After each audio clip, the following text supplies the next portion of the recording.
What's up everyone, it's Liquid here, and I'm making this video because I saw a lot of people in my previous mission showing off the new out of bounds in level 7, saying they were a bit confused about what was going on. So I've decided to make this video. It's a bit of an impromptu video, but hopefully it explains some stuff and people can get the idea of what's going on when we do it. Can you come and get me? I'll pay you in But back rubs. basically, all these big blue squares and circles that appear all around the map, these are triggers. I'm currently in the debug mode of Simpsons, which is a mode in Donut Team's model launcher, which you can see a bunch of stuff. Like you can see roads, you can see fences and stuff like that. But we only need to focus on the triggers, and I might show off the roads at one point if I remember. But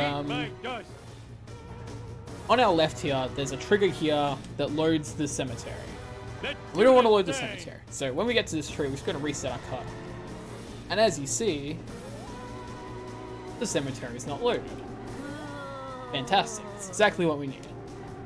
So we're going to do a second part of this, and this is the hardest part of the entire trick, is keeping the cemetery unloaded and getting into the area we need to. Now, this big ass blue rectangle in front of me is the cemetery loading tree. If I touch that, the cemetery loads. So if I get into just the right position, I end up in front of it and the cemetery doesn't load. After this, it's pretty easy. All we have to do is drive up here, hit the wall, and we end up on the other side. Now, up here, you'll see that I'm actually quite far below the cars. And this is because where we reset, we were on the roads perfectly. But when we reversed, we're not. So we want to be on those roads. So what we're going to do is we're going to reset.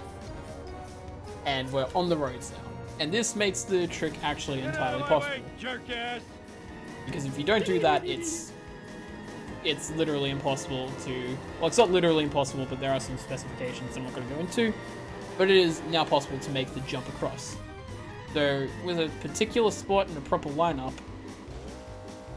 you jump across the moat and clear the gap. And then we have to avoid this big blue box. And then we reset our car.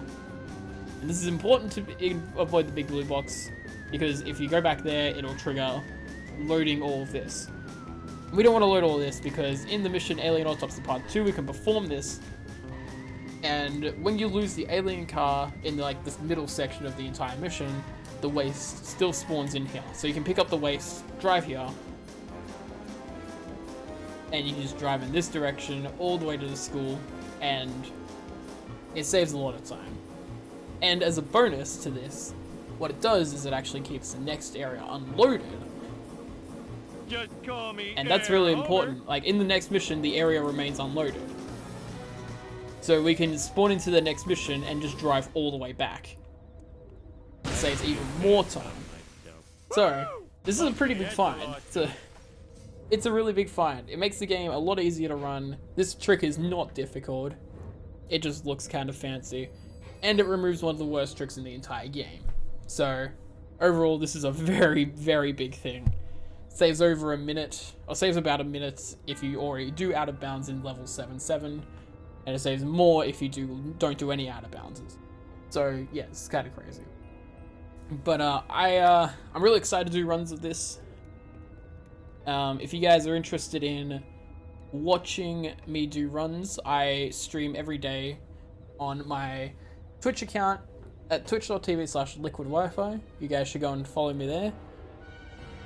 And I give updates on days that I don't go live on my Twitter, which is also Liquid Wi-Fi. So if you guys want updates on everything, you guys should go and watch that.